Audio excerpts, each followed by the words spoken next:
So Hare Krishna, welcome back. I'm so sorry for the frequent power cuts and thank you so much for your patience and joining back. Thank you so much. Okay, so we were thinking, we were telling the solution, right? How to get free from the coverings of Maya. So we should recognize Krishna's supremacy. So only when we recognize Krishna is great, Krishna is God, He is the controller, He is the sustainer, He's so way beyond us. So only when we recognize Krishna's supremacy, the greatness, then we can become a devotee of Krishna. Otherwise, we cannot. See, if we think the Bhagavad Gita, if Krishna is like an ordinary person, then what is the advantage of reading the Bhagavad Gita? It is like a normal, another fiction book, right? There is no special thing about why is Krishna, why do we read the Bhagavad Gita even though it was told millions of years ago? Yeah, forget about millions, even 5,000 years ago it was told to Arjuna. Why are we still reading it? Because it is told by Krishna, who is the Supreme Personality of Godhead, not because he's a material person. So a person who, a material book, any book, I mean, like, can you, just remember any book that has been famous since 5,000 years? No, right? So because Krishna is the Supreme Personality of God, so his instructions are like are instructions for the mankind. For it's like a manual for mankind. Okay, so that's why it is famous till date. Okay, so we should, to come out of the coverings of the Maya, we should first of all recognize Krishna's supremacy, not think that he's a material man, he is made up of material elements and all that. And we should not be envious of Krishna. We should understand that Krishna is Krishna, he is God. See, we envy people who are on the same level with us. We can't envy God, right? So people, why do they envy God, Krishna? Because they think he's material. That's why they envy. But when we recognize that Krishna is God, Krishna is so great, he's a supreme personality of Godhead, then we surrender to Krishna. Then we become a devotee of Krishna. Okay. So that is acting in real constitutional position. So that is our Swarupa. So we are actually servants of Krishna. We are Das of Krishna. Okay. So that is how we can all come out of this covering of Maya. Okay. So now let's go to the 27th, 28th, sorry. So 28th, the complete picture is given here. Okay. So let's see the 28th shloka. I think it's given here. Yeah. Persons who have acted piously in the previous lives and in this life, and whose sinful actions are completely eradicated, are freed from the dualities of delusion, and they engage themselves in my service with determination. So, what is Krishna telling? Who can who can engage in devotional service and serve Krishna? So persons who have acted piously in their previous lives and in this life, and they have no sinful actions. All their sinful actions are completely eradicated. So they are gone. All the sinful reactions are gone and are freed from the dualities of delusion. See, we saw the dualities, right? So we should not be immersed in these pleasures and pains, these dualities, cold, hot, honor, dishonor. We should not be immersed in all these because these are on the bodily platform. Okay, these pains and pleasures or whatever honor, dishonor are pertaining to the body, but we are not the body. So we should rise beyond. We are the soul. Okay, so we should come beyond these dualities of delusion, and they engage themselves in my service with determination. So now they come with that faith. So now they are so stable in Krishna consciousness that nobody can take them away from Krishna consciousness. They come with so much strong faith in Krishna consciousness. So now let us see this 28th cycle here. See, for whom is it difficult to transcend the dualities of desire and hatred? So who cannot come out of this these what dualities? Those who are sinful, atheistic, foolish, and deceitful. Okay, so these people can never come out of these dualities. They're always in sense gratification, and they always are looking how to come out of that painful situation, and they are just immersed in these only their jobs and in their family quarrels and health issues. They're immersed in all these. These people, they don't realize the higher purpose of life. So that's why they are sinful, atheistic, foolish, and deceitful. Such people, they cannot come out of that. So they're totally in the material sense gratification and pains and pleasures. Okay, next, what they are saying, uh, impersonalists lack the following knowledge. What knowledge? They forget one's position as subordinate to the Lord. That is the greatest violation of God's law. So we saw, right, how the impersonalists, they merge into the impersonal Brahman, that light, they merge and they want to become one with God, and they think they, after merging, they become God, but they don't understand that they're subordinate to God. See, we all are subordinate to God. We all try to serve God, satisfy God, right? So they don't understand that. Okay, and but by being reinstated in one's constitutional position of transcendental loving service with the determination is the only way to understand God. So, but how can they understand, how can they understand supreme personality of Godhead? By if they understand their constitutional position. So what is our constitutional position? Jivera swarupa hoy krishnera nityadas. So when we understand that we are servant of Krishna, we are subordinate to Krishna, then we can understand Krishna, okay, as supreme personality of Godhead. So now, what are the qualifications of a devotee to perform devotional service? So in the green circle, it is given what? You should have acted piously in this and previous life, and sinful actions are completely eradicated, and freedom from dualities of delusion. And same thing, you should stop to act according to the desire and hate, that is dualities. You should stop acting. Okay, then you can start your devotional service. So what will happen if you do devotional service? Result, living entity can, if you do Krishna conscious, what will happen? Living entity can get liberation from bewilderment, from Maya. He can get liberation. How? By devotional service to Krishna, or Krishna, practicing Krishna consciousness.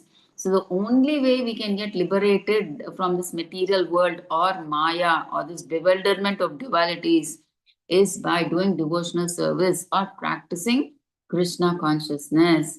So, but what happens when you associate with materialistic people is a path to darkest region of existence. See, if you associate with the materialistic people, as it is, they are in ignorance. They are totally into sense gratification. So they will also throw us into that ignorance, darkness. So as far as possible, we should try to avoid materialistic people. Okay, and devotees traverse earth to recover the conditioned souls from their delusion. That is their mercy. See, and the devotees come to this planet earth. Why? To recover conditioned souls. But the jivas like us, we are trapped in this illusion of in these dualities. In Maya, we are trapped. So they want to make us understand that you are trapped in Maya. So they come to this earth to deliver us Baddha Jivas, conditioned souls, from all these dualities. Okay, it is their mercy. That is why they come to deliver us. Okay, so that is why what should we do? Association of great devotees, Mahat Seva, doors to liberation open. So when we associate with great devotees, pure devotees, we can understand that we are on the path of liberation. Our door to liberation opens. Okay, so that is the key to liberation. First, we should associate with pure devotees. Okay, and devotees are so merciful that even, when we see that people, when we go for book distribution, many people scold us. You people have no other work. Why are you distributing Bhagavad Gita, the God, book of God on the roads and streets? They scold us actually, in fact, because they don't know what we are giving. The knowledge, they don't see that, they see that Bhagavad Gita is a book which has to be kept in the altar and just done puja. They don't understand that it is a book of knowledge where you read it and you change your life. It's like a manual. So they don't understand that. And that's why they scold us. Why are you bringing the Bhagavad Gita onto the streets? Why are you doing all this? They scold us. Many people even don't open the doors. Okay, so it's like that. They don't understand the value of the Bhagavad Gita of Krishna and everything. So that's why they keep saying all these things. Okay. And how to be situated in spiritual platform. So that's what they're saying. Who can accept this process? So those who live practicing the regulative principles of religion, who have acted piously, and who have conquered sinful reactions. Okay, that is what we saw in the center of this thing, right?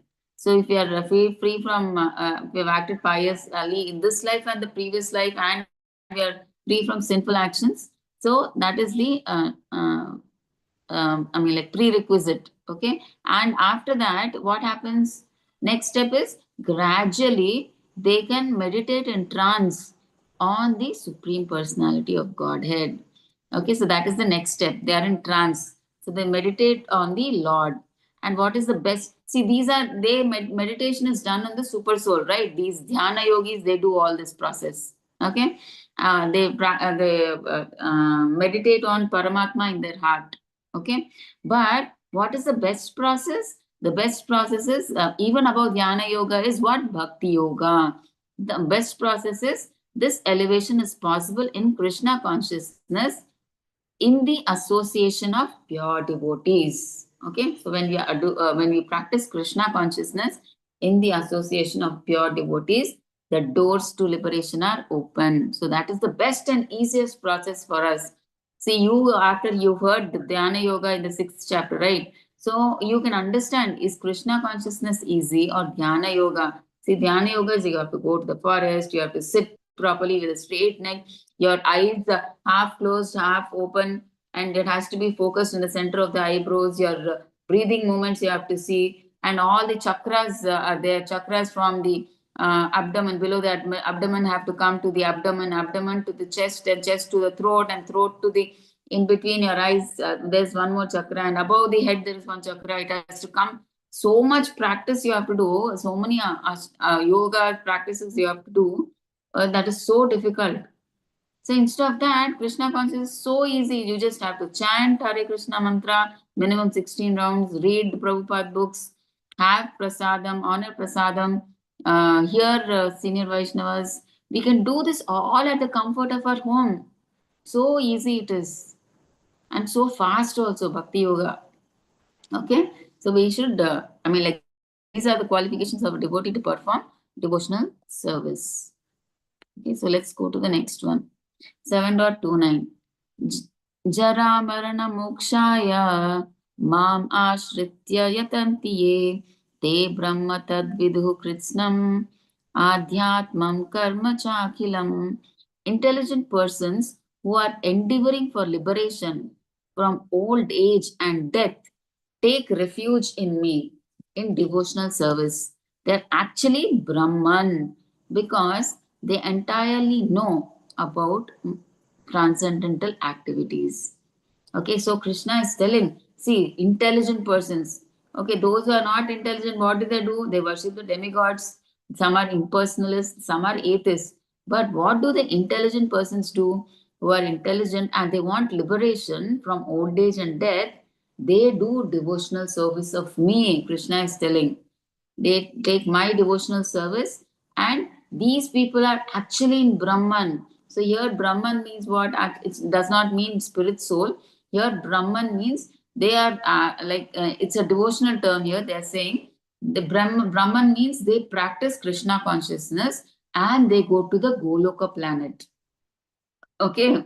So why are they called Brahman? Because they entirely know everything about my transcendental, they know about transcendental activities. So let's see what Prabhupada says in his purport. 29, right?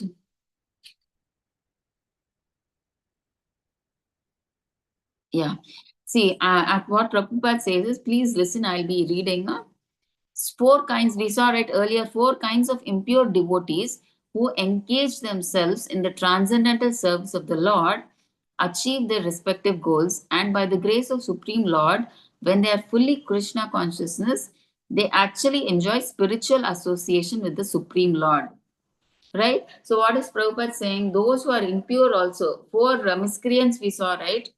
Those miscreants, once they practice devotional service, they come and they come face to face with the Lord. They interact with the Lord, they associate with the Lord also. Finally, they come to that stage, even though they were miscreants. First, Muda, we saw, right? Muda, Naradhama, Maya, Apahrita Gnana, all those people we saw, right? So they are taking Krishna consciousness, they also get purified and they go to the supreme Goloka Vrindavan. But what is Prabhupada saying? Those who are worshippers of demigods never reach the supreme Lord in a supreme planet. Why? Because they worship the demigods. They will go to the planets of the demigods, right? They can't go to Krishna Loka, right? So that's what Prabhupada is saying. And even the less intelligent Brahman realized person, those who want to merge into the impersonal Brahman, they also cannot come to the Krishna Loka, right? They can only go to the impersonal Brahman. Okay, so only persons who perform activities in Krishna consciousness. What is Krishna saying? Mam ashritya. Those who take shelter of me. Okay, only those who practice Krishna consciousness are actually entitled to be called Brahman. Okay, so those who practice Krishna consciousness, they are only called Brahman because they are actually trying to reach the Krishna planet. So only the devotees who do devotional service reach the Krishna planet. Remaining impersonalists, they go to Brahman, Brahmajyoti. Okay, the demigod worshippers, they go to the planets of the demigods. But only devotees who worship Krishna, they go to Goloka and they are called Brahman because they go to that devotional planet. Okay. So Prabhupada is saying that that is the meaning of Brahman. So I wanted to explain that from the purport. So I just read that. Okay. Hope that Brahman concept is clear for you now. Okay. So next is 30. साधिभूतादिदैवं मां साधियज्ञं च ये विदुः प्रयाणकाले अपि च मां ते विदुर्युक्तचेतसः. Okay, those in full consciousness of me who know me, the Supreme Lord, to be the governing principle of material manifestation of the demigods and of all methods of sacrifice, can understand and know me, the Supreme Personality of Godhead, even at the time of death. So, what is Krishna saying? Those in full consciousness of me, so those are practicing Krishna consciousness, who know me, the Supreme Lord, is the Supreme, who know Krishna as the Supreme Personality of Godhead, to be the governing principle of material manifestation of the demigods. So, he is the governing principle of material manifestation. So, we know that Krishna is the cause of all causes. Okay, so he's the controller, he's the maintainer, he's the sustainer, he's the destroyer, he's the creator, right? And nothing in this cosmic manifestation is independent of him. Everything is running. See, the sun is rising. Why? On the orders of Krishna. The moon is rising at that same time. Why? Because Krishna is ordering. And why do the oceans, they don't come and flood the whole planet. They come only to the shore, only to a certain distance because of the order of Krishna. So everything is dependent on Krishna, so that they understand. Okay, and he is the governing principle of the demigods. So the demigods are part and parcel of Krishna, and who Krishna gives them some extraordinary powers so that they can perform these material activities. Okay, so though the demigods are also not independent, they are also living entities. They are dependent on God, Krishna, and all the methods of sacrifice. So we know when we do any yagna, who is the yagna bhokta? Krishna or Vishnu, right? So when we know all this, who can understand and know me, the Supreme Personality of Godhead, even at the time, so they at the time of death can know me. They will remember me. That is what Krishna is telling. Okay, so let's see in the chat. See, even you see Bhishma Dev also, right here. Okay, Bhishma Dev, he could have died. He has this boon of Icha Marana, right? He can die whenever he wants. Nobody can, like death doesn't approach him. So he can die whenever he wants to. But how did he prefer to die? Seeing Krishna.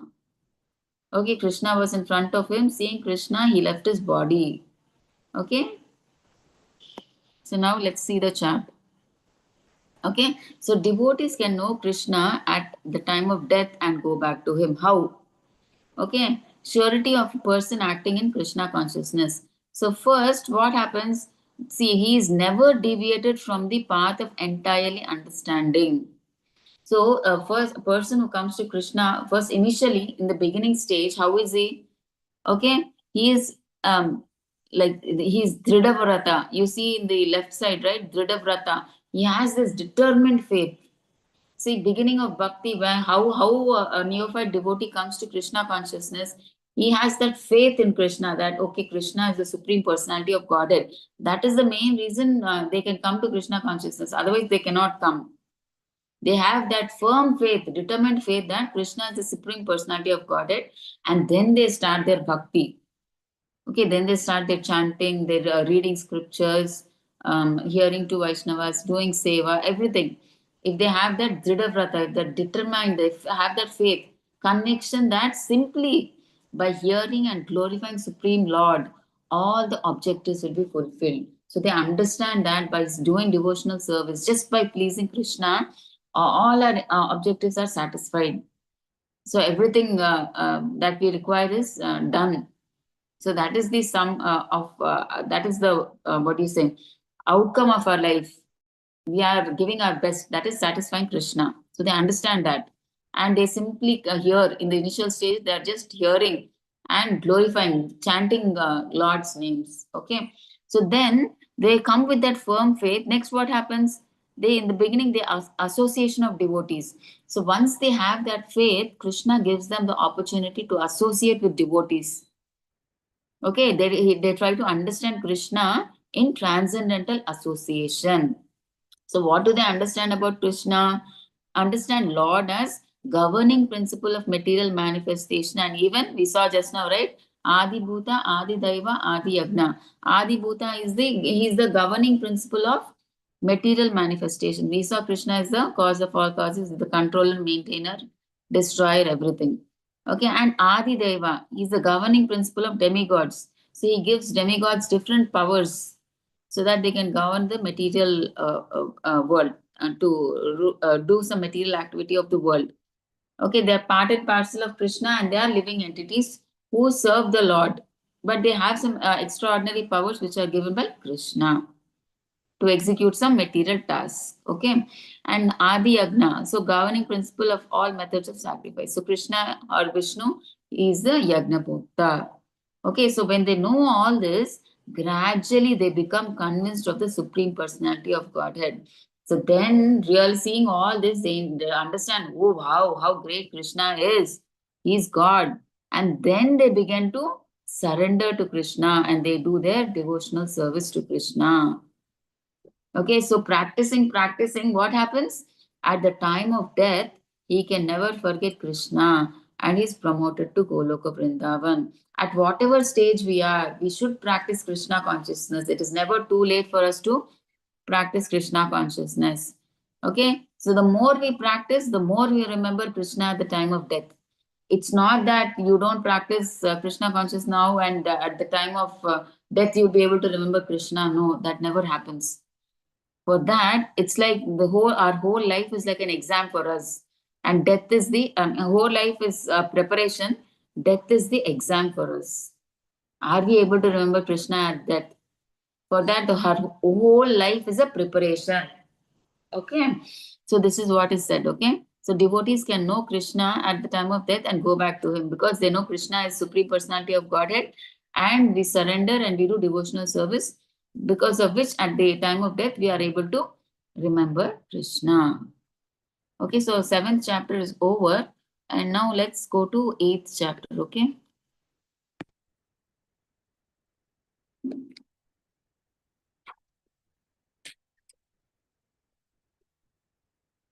So in eighth chapter, section 1, 8.1 to 8.4, we have Krishna's answers to Arjuna's questions.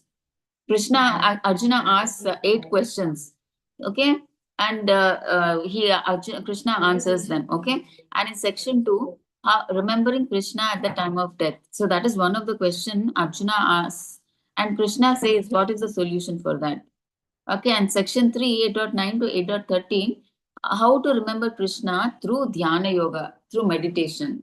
Okay, and 14 to 16, we'll see through pure devotional service, by practicing Krishna consciousness, how we can remember Krishna through bhakti. Okay, and in section 5, 17 to 22, we'll see comparing the material and the spiritual worlds and what are the glories of the Supreme Abode. Okay, and 23 to 28, we'll see the supremacy of devotion in attaining the Supreme. So, the greatness of bhakti. Okay, so now let's go. So, first 8.1 to first shloka to fourth shloka, Arjuna asks Krishna 8 questions and Krishna answers them. Okay, so let's see what those questions are. Arjuna uvacha kim tad brahma kim adhyatmam kim karma purushottama adi bhutam cha kim proktam adi daivam kim uchyate. So Arjuna inquired, O my Lord, O Supreme Person, what is Brahman? So kim tad brahma? So what is Brahman? Kim adhyatmam? Means adhyatma means self, soul. What is the self? Kim karma purushottama? So what karma means what? What are fruitive activities? Here Arjuna is calling Krishna as Purushottama. So we should understand that Arjuna is addressing the Supreme Lord as Purushottama, which means that he is putting these questions not to a friend. So initially Krishna and Arjuna were friends. Okay, but later Krishna accepts him as the Supreme Personality of Godhead. Guru and then Supreme Personality. He understands that he is the Supreme Personality of Godhead. So he's putting these questions not to a friend, but to the Supreme Personality of Godhead. Who is giving? So if Supreme Personality of Godhead is giving the answers, it means that Krishna is the supreme authority. So he will give definite answers. Okay, so that is the reason why Arjuna is calling Krishna as Purushottama, to show the authority. Okay, so Krishna is the supreme authority and the answers that he gives are very authoritative, very particular, definite answers. Okay, next, Adi Bhutam. So, Adi Bhutam means what is the material manifestation? Cha Kim Proktam Adi Daivam. Adi Daivam means what are the demigods? Kim Uchyate, please explain this to me. So he's asking these first 4 questions. Okay, in the first shloka. Now let's see in the second shloka what he's asking. Adi yagnaha katam ko atra dehe smin madhusudana prayana kale cha katam gneyo asi niyatatmabihi. So now another, he asks 4 questions again. Now, Adi yagnaha katam, Adi yagna. How does this Lord of Sacrifice? I mean, first he asks, who is the Lord of Sacrifice? That is one question. And ko atra dehe asmin madhusudana. And where does this, how does this Lord of Sacrifice live in the body? That is the second question. Okay, and Krishna, Arjuna is calling Krishna Madhusudana. Why Madhusudana? Okay, because Krishna killed the demon Madhu. And like that, Arjuna wants his demon-like doubts to be killed by Krishna. Okay, so like how Krishna killed Madhu, the demon Madhu, he wants the demon-like doubts which are arising in his mind to be killed by Krishna, means answered by Krishna. Okay, and next, what is he asking? Prayana Kale. Prayana Kale means at the time of death. Cha Katham. So, Gneyo Asi Niyatatmabihi. So, he's asking, how can those who are engaged in devotional service know you at the time of death?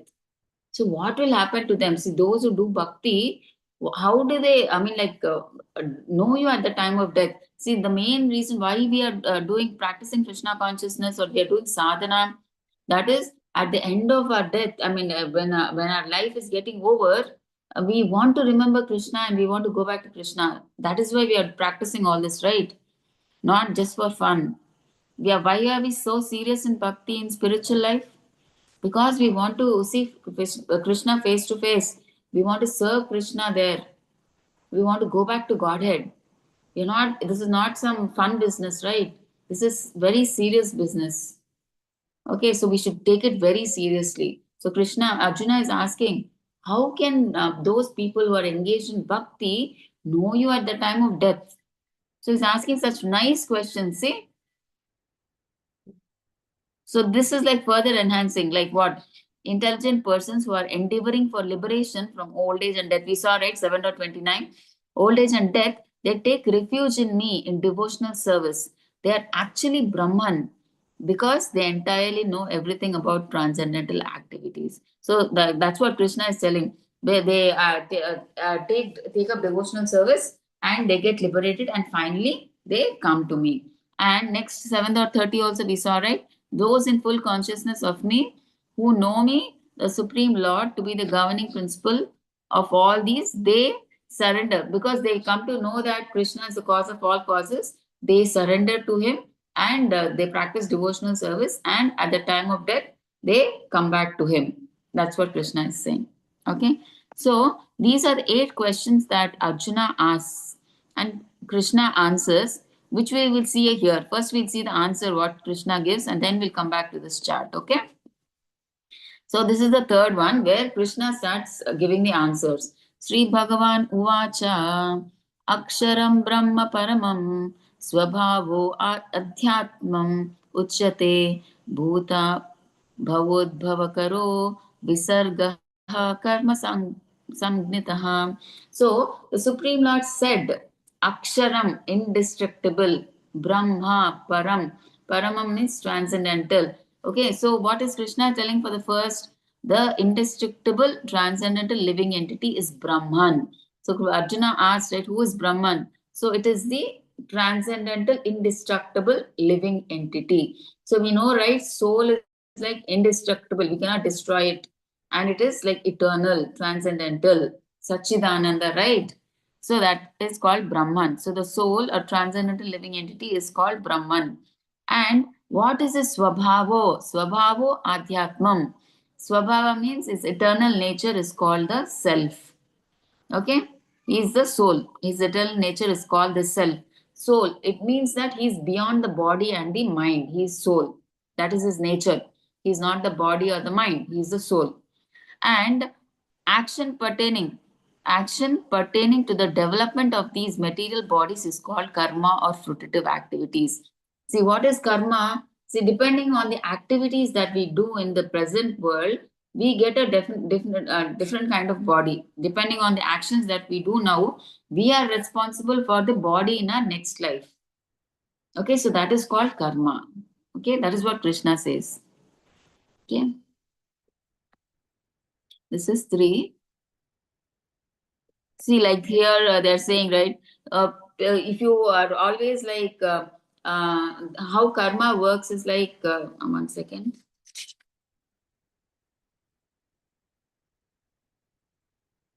Actually, I want to go a bit deep. I forgot to, let me go back to second one because I want to cover some points from the purport of 2.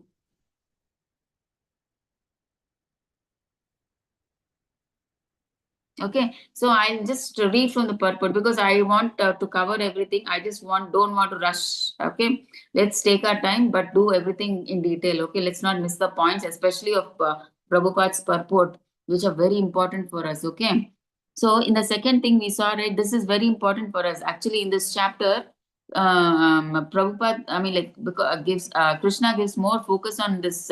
How can those who are engaged in devotional service know you at the time of death? It's these first 7 questions are answered, that's all, and the remaining 8th chapter is all about that, how we can remember Krishna at the time of death. So it's very important. So we'll see here. See, Arjuna is very anxious to know of those who are constantly engaged in Krishna consciousness. What should be their position at the final moment? So, at the time of death, what happens? All the bodily functions are disrupted and the mind is not in a proper condition. So, you all know, right? I mean, like, you must have at least seen or heard, or at least in movies, like when they're dying, like, how is their condition? Very horrible. Their throat is choked with kapha. They cannot see properly, they cannot hear properly. Okay, so they no proper functioning is there. The whole, like their body is in full pain at the time of death. Okay, so what are they saying? Thus disturbed. They're not, since then, and their mind is also not. See, at the time of death, all the bodily functions are disrupted, and the mind is not in proper condition. They thus disturbed by the bodily situation, one may not be able to remember the Supreme Lord. See, in such a painful condition, it is said that at the time of death, the pain we experience is like 84,000, 40,000 scorpions bite you at one time, that much pain is there. See, imagine if one bee or one scorpion stings us only, we are like miserable. We forget everything. We are worried about that pain. We start screaming, everything. Oh, it's so painful. Oh, we'll be like suffering before one sting itself. Now, the pain is so horrible at death. 40,000 scorpions biting you, that much pain will be there. And all your bodily and mind functions, nothing function properly. So, at that time, is it possible really to remember God? That is why Arjuna is asking this question. Is it possible? So, it's really difficult, right, for us? Okay, so let's see. Thus, disturbed by the bodily situation, one may not be able to remember the Supreme Lord. And Maharaj Kulashekara, a great devotee, he prays. See how wonderful the Prabhupada quotes about Kulashekara Alvar. Okay, he's such a great devotee. What does he pray to the Lord? My dear Lord, just now I am quite healthy, and it is better that I die immediately so that the swan of my mind can seek entrance at the stem of your lotus feet. See, now what is Kulashekar Alvar asking? He's asking the Lord, see, I am now healthy. I'm so full of, I'm in control. I can understand everything. Okay, so now if I leave my body, I'll be able to meditate on you. Okay, and reach you. I can come back to you. Okay, so what is this metaphor that is used because of the swan? Swan is a bird of water. What does it do? It takes pleasure in digging into the lotus flowers. Okay, so swan, you know what? It tries to enter into the lotus flower. It puts its beak and it tries to enter and plays with the lotus flower like that. So like that, what Maharaja Kulshekara says to the Lord, see, now I'm healthy. Now my mind is undisturbed and I'm quite healthy. If I die immediately, thinking of your lotus feet, then I'm sure that by performance of your devotional service, I will become perfect. Okay, see, now if I die, I'm sure I'll be able to remember you.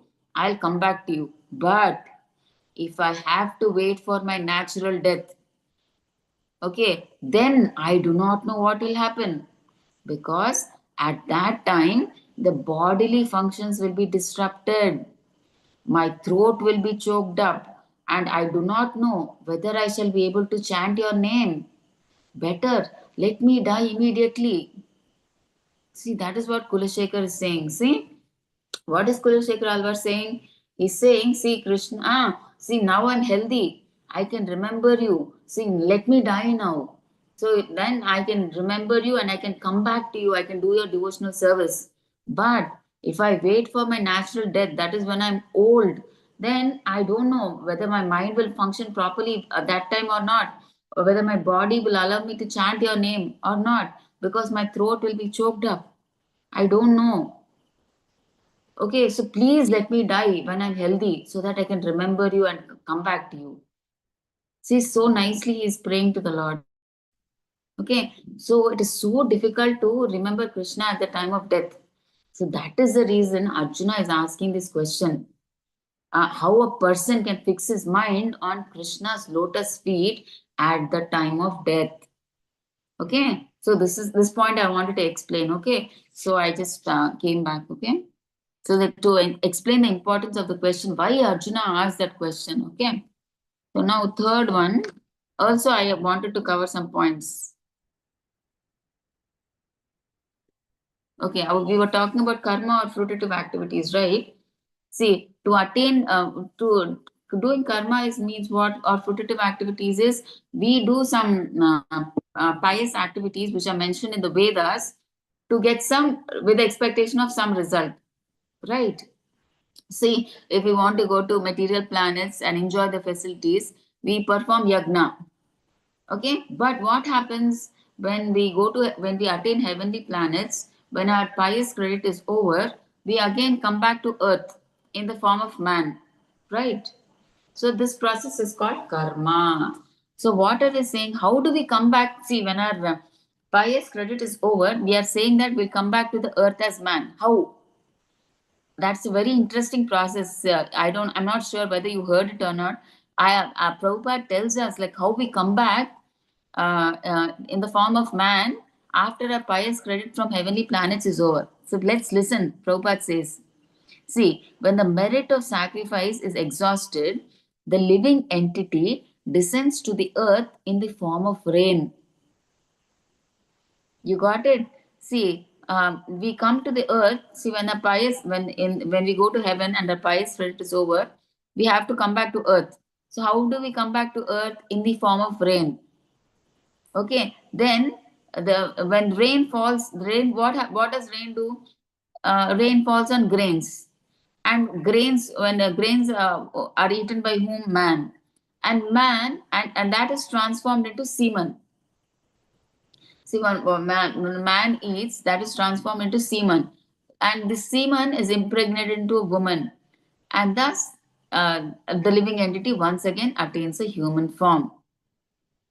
So I mean, I didn't know. I mean, at least I don't know. So I didn't know like this is how we come back to earth. So yeah, we come back to earth in the form of rain. So rain falls on grains. Grains grow. I mean, rain falls on earth, and on earth these grains grow, and the grains grow, and we eat the grains. Okay, and that grain that is eaten by the man is transformed into semen, and that semen is impregnated into the woman, and she gives birth. Okay, so that is how we come to the earthly planet. Okay, and then we perform sacrifice, and the same cycle again repeats. Okay, but the Krishna conscious person, however, avoids such sacrifices. He takes directly to Krishna consciousness and therefore prepares himself to return to Godhead. A Krishna conscious person is not interested in sense gratification. He doesn't want to go to heavenly planet. Okay, any planet he doesn't want to go. He's only interested in serving Krishna. That's all. Okay. So this is one point I wanted to say. And let's go to the fourth one. So Adibhutam Sharo Bhavaha Purushascha Adidaivatam Adiyagno Aham Evatra Dehe Deha Bhritambara. Physical nature is known to be endlessly mutable. The universe is the cosmic form of the Supreme Lord. And I am the Lord represented as a super soul dwelling in the heart of every embodied living being. So, what is Krishna saying here? Okay, physical nature. So, Adi Bhutam, he asked, Arjuna asked, right?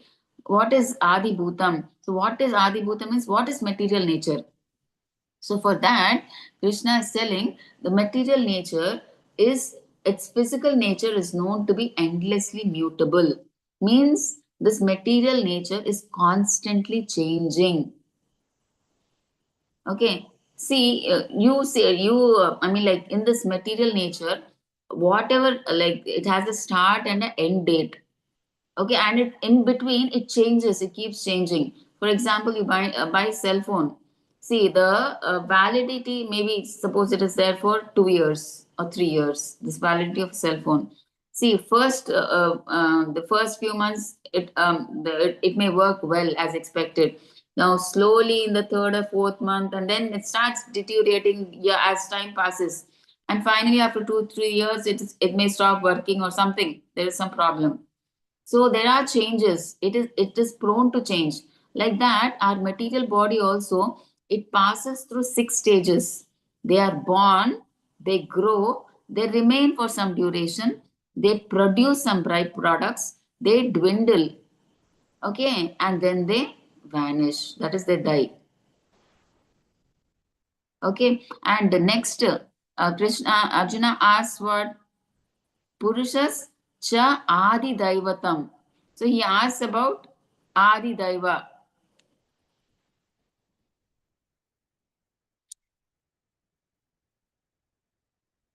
Okay, so Adi Daiva means he is asking about the demigods. So the conception of universal form of Supreme Lord, which includes the demigods and different planets, is called Adi Daivata. Okay, so the universe is the cosmic form of the Supreme Lord. Okay, so Adi Daivata means he is asking about what is Adi Daiva? What are the demigods? So he's telling about Krishna is telling about the universal form, which includes what we've seen, right? Universal form includes all the planets, demigods, everything. Okay, so that is called Adi Daivata, he says. And next he is telling about Adi Yagno, Adi Yagna. Okay, so who is the Lord of Yagna? Who is the Lord of Yagna? Okay, and present in the body along with the individual soul is the super soul. Okay, that is what they're saying is Paramatma. The super soul is called a Paramatma or the Adi Yagna who is situated in the heart. See, cosmic, and I am that Lord represented as the super soul dwelling in the heart of every living being. Okay, so he is the Adi Yagna. So the super soul is the Adi Yagna. And where does he live? Arjuna asked, right? Where does this Lord of Sacrifice live? He stays in the heart of every embodied living being. Okay, he stays in the heart of embodied being. Okay.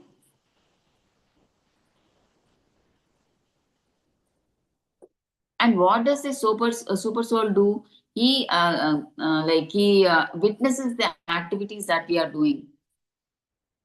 Okay, so he guides us, he gives us the remembrance sitting in the heart, he gives us remembrance, knowledge, forgetfulness, everything. Okay,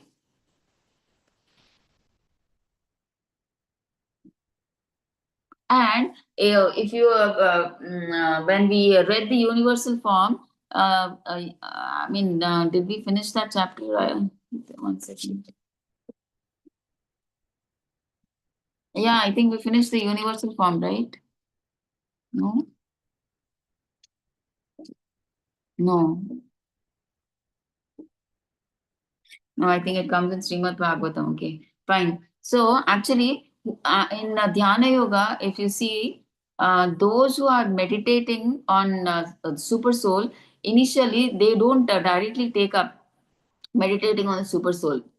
Okay, what they do is they don't believe in the personal form of the Lord. So the neophyte devotees of Dhyana Yoga, what they do, they meditate on this universal form of the Lord. Prabhupada says here in this purport. Okay, so because for neophyte devotee, for them, God is like something imaginary. It should be big, something different, not like us, two hands or something like that, like Krishna. They won't think Krishna is God because he looks like us. So for them, it should be gigantic, like the universal form. So which is like a blazing fire coming from the mouth, teeth different, so much of effulgence, and so many heads, so many hands, so many legs. So we can see the demigods and planets, everything, such a big form that it touches the sky and earth. We can't see where the end is. So they think that is God, the neophyte devotees. The universal form, they take that, they contemplate initially in the neophyte stage. They cannot think that the super soul is the supreme Lord. Okay, so that is why the neophyte is advised to contemplate on the universal form or Virata Purusha. Okay, so they worship the Virata Purusha. They think that how do they worship? They think legs are considered as lower planets, eyes are considered as sun and moon, and head is considered as the upper planetary systems. So they consider like that and they worship the neophyte devotees. Okay, so that is what Prabhupada says. So here also, just in the picture, you can see, right, how material nature is changing. They're showing how the caterpillar is changing finally into a butterfly. Okay, so change is there. The everything that is changing in the material world, that is called Prakriti and Adibhutam. Okay, So now we see that this thing chart. So now these are the questions that Arjuna asked. The same thing. What is Brahman? So that is Jiva. He is indestructible living entity. And what is Adhyatma? They asked, right, what is the Swabhava? Who is the control of the body? Jiva. That is soul. Karma means what? Actions leading to material body. So depending on our actions in this janma, we'll get a body pertaining to our actions. So Adi Bhuta, what is material manifestation? So Krishna tells like material nature is constantly changing. And what is Adi Deva? Then Krishna says like universal form, which includes all the demigods and planets. And who is the Adi Yagna? Okay, who is the enjoyer of sacrifice? Paramatma. And where does he reside? In the heart of all living beings. Okay, and how to remember Krishna at the time of death? Practice remembrance throughout life. So only if we practice throughout life and at the time of death, we can remember Krishna. Okay, now 8.5 to 8.8, we'll see remembering Krishna at the time of death. Okay, how the Dhyana yogis meditate. So especially this section 8.5 to 8.8, I think it is like meditating on how the Dhyana yogis, they meditate on the Lord. Okay, so how they meditate and they how they attain, how they remember Krishna at the time of death. We'll see that. Okay. So Krishna recommends Arjuna to undeviatingly meditate on him, dedicate his activities to him, and thus attain him. Okay, we'll see. So 8.5. Antakale cha mameva smaran muktva kalevaram yah prayati samadbhavam yati nastyatra samshayaha. So what is Krishna saying? And whoever at the time of death quits his body, remembering me alone. So Krishna is telling very particularly, me alone, only me, and not some other demigod or some other person or impersonal Brahman. No, only me alone at once attains my nature. Attains my nature is his himself, attains Krishna or his abode. Of this, Krishna is telling there is no doubt. So Krishna himself is telling, no doubt, if you remember me only at the time of death, surely there is no doubt. Confidently, Krishna is saying, you will come back to me. Okay? So here, Krishna is saying, remembering. This smaran is very important for us here. So remembrance of Krishna is not possible for the impure soul who has not practiced Krishna consciousness. Okay, so only through devotional service can we remember Krishna. Okay, an impure soul or a person who does not practice Krishna consciousness cannot remember Krishna. So, therefore, we should practice Krishna consciousness from the very beginning of life. Okay, generally, Prahlad Maharaj says from the age of 5 itself, we should start practicing Krishna consciousness. But many people, what do they say when we come to give the Bhagavad Gita? Why are you distributing books now? You all are so young. I mean, like previously we used to distribute, right? So that time they used to say, you're all so young, so many, you should be doing your family responsibilities and duties. Why are you doing all this now? All bhakti, gikti you should be doing at the age of 60 or 70 when all your responsibilities are over, they say. But they don't know when death may attack us. When we'll die, we don't know. Is there any guarantee that we'll stay till 100 so that we can do our bhakti at 60? No, right? We don't know when the next moment we'll die, we don't know. So that's why we do our sadhana in such a way that we practice bhakti in such a way that, oh, anytime we can die. So we should mold a situation in such a way that anything can happen, and we prepare a consciousness such that we can remember Krishna in everything, in all our daily activities. That's why. Okay, see how we should practice is like even when we sneeze, also, we should not say Hachi when we say, we should not say Hachi, that's it. We should say Krishna. Early, first time, it was difficult for me actually. How do we remember Krishna when we sneeze? Okay, so now it's become a habit now. When I sneeze, it automatically comes Krishna. And when we fall down, we say Amma, Uima, like that we say, right? No, we should not say that. Oh Krishna, you should say. So for any pain, anything, just remember Krishna. That's it. So that is like a small way of like, see, that's why Krishna gives us small pains so that at the big pain, a big pain is what? At the time of death. Okay, that time we can remember Krishna. So he gives these small tests, small pains in life. So are you able to remember Krishna at that time? Okay, slowly he increases the pain so that in every situation, are we able to remember Krishna? Okay, so finally at death, because we get the experiences at all these stages of pain, we remember Krishna. So gradually we can remember because of mercy of Krishna, even at the time of death, we can remember Krishna. Okay, so we should not think, oh, I'm doing Krishna consciousness. Krishna is giving me so much pain. If Krishna is giving you pain after you are practicing Krishna consciousness, that is a blessing. He is training you to undergo pain and remember Krishna, so that at the time of death it will be easy for you to remember Krishna. Okay, so take it as a blessing from Krishna if he's giving pains, and not like, oh, I'm doing so much chanting for Krishna, I'm attending Bhagavad Gita classes, I'm doing so much listening, preaching, I'm doing so much service in the temple. Even then, I'm getting so much problems. Why Krishna is giving me problems? And then many people, they leave Krishna consciousness. That is not the way. Actually, Krishna gives us all these pains so that we get used to them. Are we remembering Krishna at that time? So that at the most difficult, painful moment, we can remember Krishna easily. Okay. So take it as a blessing from Krishna when pains are given to you. Try to remember Krishna at that time. Okay. So, so we should practice Krishna consciousness like when we come to know, as soon as we come to know. So if you come to know that Krishna is the goal of our life, practice at 60, 60 you practice. If you come to know at the age of 15, start from the age of 15. As soon as you know, whenever, it's never too late to practice Krishna consciousness. Just start. Okay. So if one wants to achieve success at this end of life, the process of remembering Krishna is essential. So, what should we do? The best way to remember Krishna is by chanting of the Hare Krishna Maha Mantra. Hare Krishna, Krishna Krishna, Hare Hare, Hare Rama, Rama Rama, Hare Hare. Okay, so it's so important. The more you chant, the more you get purified, the more the impurities in your heart will go away.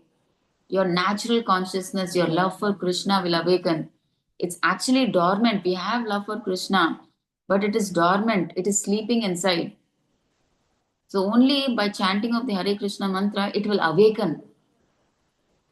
Okay, so the more we chant, the more the impurities go away. We become pure. Okay, then the love of Krishna awakens in us. Okay, so that is why Chaitanya Mahaprabhu says, for us, liberation is not important. Okay, like yesterday, Mataji was asking, right? Because all the other mantras may give you liberation, but we are least bothered about liberation. For us, liberation is just a byproduct. We are mainly looking for what when we chant the Hare Krishna mantra, we are looking for love of Godhead. So actually, one great Acharya says, liberation is actually begging him, please, I have come to get you liberated. You have done so much of bhakti. Come, let's go. But he says that I am not interested in you at all. I am looking for love of Godhead. I don't want you. He neglects liberation like that. So our Hare Krishna mantra is so powerful. Liberation is just side. It's like a side dish. But the main thing is love of God. That will anyway come for us when we do the Hare Krishna mantra. But our main thing is like we want love of Krishna. So that is why we chanting Hare Krishna mantra. Okay. Um, See, actually, when we start chanting, what Prabhupada says in his purport, see, for a person who is chanting the Hare Krishna mantra, problems start for him. As soon as he starts chanting, he's saying the problems start.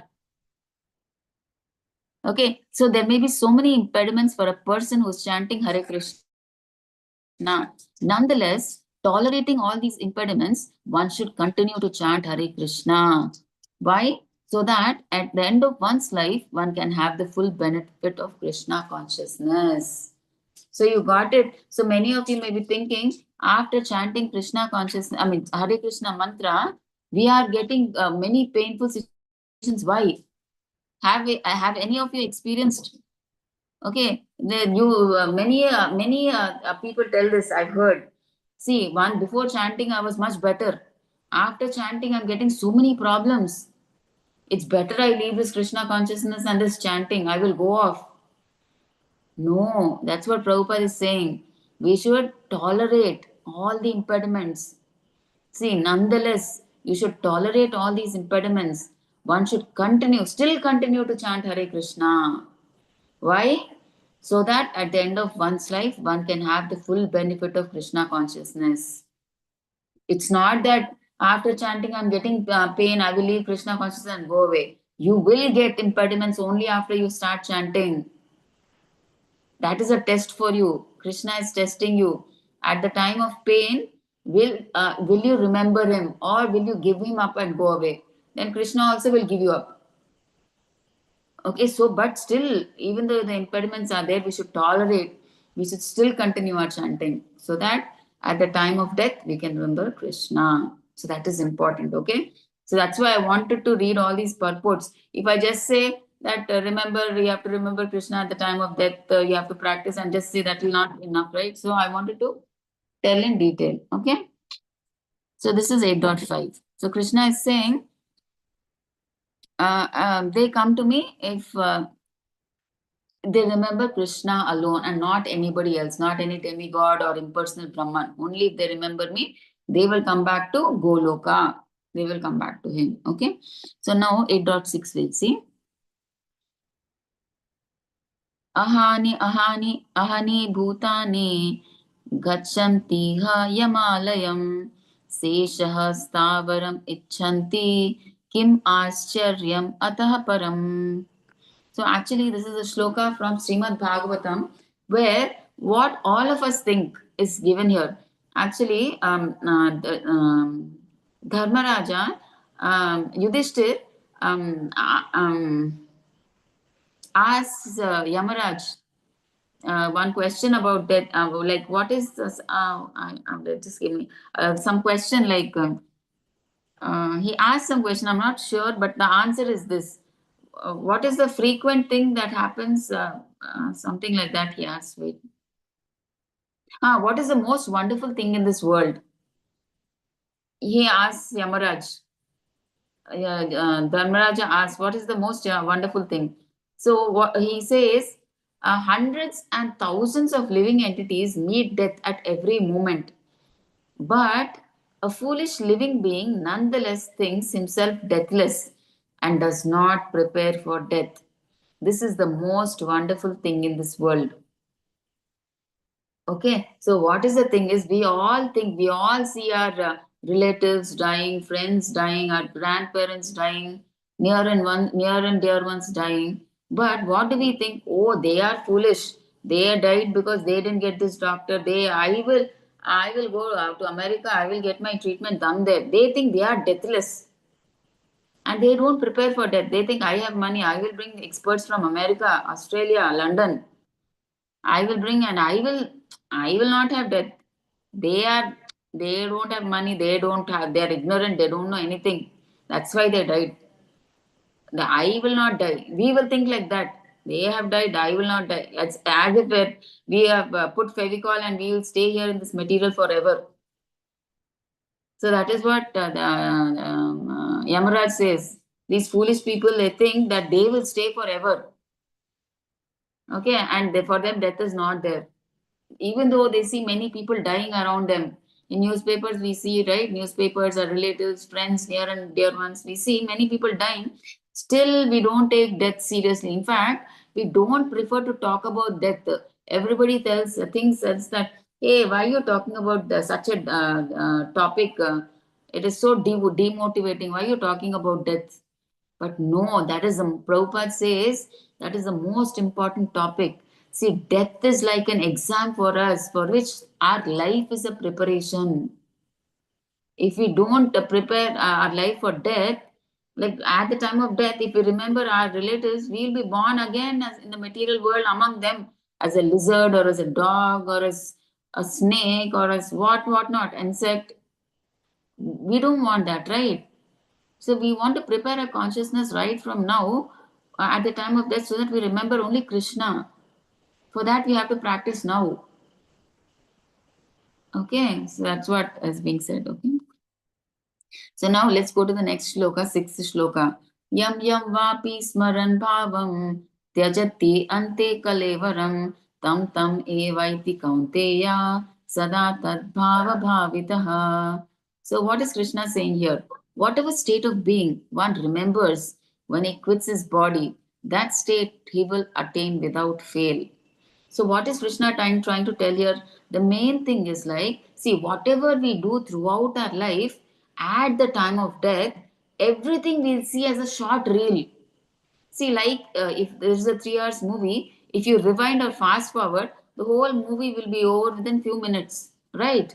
So, like that, at the time of death, whatever we have done throughout our life will come as a flashback. It will just come in our mind. What we have done the most, that attracts our consciousness, and at that time we are stuck with that consciousness, and that consciousness determines our next birth. So that is why at the time of death, our consciousness, if it has to be Krishna consciousness, we should only do activities that are pertaining to Krishna consciousness. Then only at the end of death, we'll remember those things. See, whatever we do throughout our life, that only we remember at the time of death. If we do only material activities, material sense gratification, then we will that those only will be in our mind, and they we'll remember that only at the end of life. If there's no Krishna practicing of Krishna consciousness, where's the question for the mind to remember Krishna then? If you're only into material activities, right? So that's what they're saying. See, whatever state of being one remembers when he quits. So that's why his consciousness determines the next body.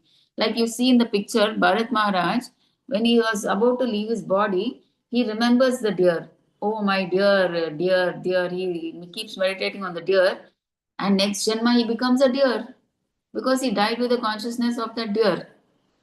Okay, so we should not be like that. So all these Srimad Bhagavatam stories are there to tell us that we should not get deviated like how Bharat Maharaj. Bharat Maharaj was on the stage of Bhava, almost close to Prema.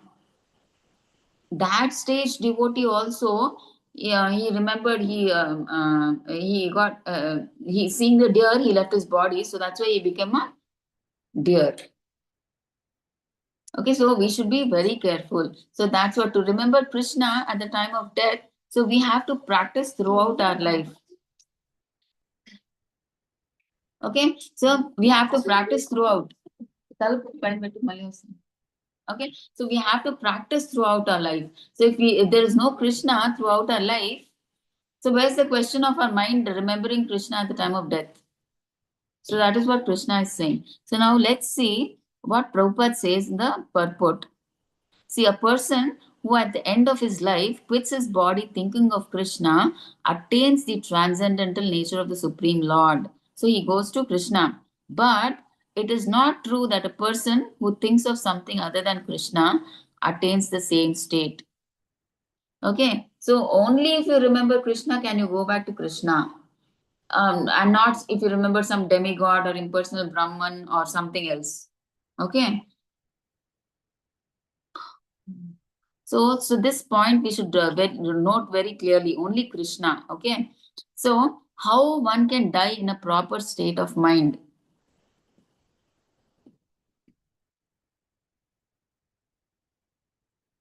Okay, so the main thing is like one's thoughts during the course of one's life accumulate to influence thoughts at the moment of death. So whatever you do throughout your life, so that's why we request all of you, I mean, including us, we have to practice Krishna consciousness very seriously. So that should be like a main dish. And these material activities just to support our body, that's all. To keep, we should work to keep our body and soul together, that's all. But not that we enjoy with this body, thinking that we are the body, we give material comforts, we work, we do ugra karma to gain all these material comforts. No. Prabhupada says simple living, high thinking. Okay, just to maintain our body and soul together, and remaining time we should focus on Krishna consciousness. That should be the goal of life. Okay. So what we do throughout our life, that is what will be our consciousness at the time of death. So the more you practice Krishna consciousness, or in fact, actually Prabhupada says there is nothing material or spiritual. See, all these material activities, they can be dovetailed to Krishna. See, you anyway have to eat 3 times a day, 3 or 4 times, how many ever times a day. So you offer it to Krishna and take it as prasadam. It becomes Krishna consciousness. From material consciousness, it becomes a Krishna consciousness. And is it difficult? Not at all. It's just the change in consciousness. You just, whatever you prepare without onion, garlic, you offer to the Lord by putting a tulsi. Just wait for 10 minutes. It becomes purified. Krishna has that prasad and becomes prasadam. So it's so simple, right? It's it's no longer material. So all our material activities become spiritualized. Similarly, so you have to work, you have to do a job or business. So do the job, and that you say, what is that? Mm, you get money, right? You get some income when you do a job. So that you give 10 or 15% per your capacity, how much ever,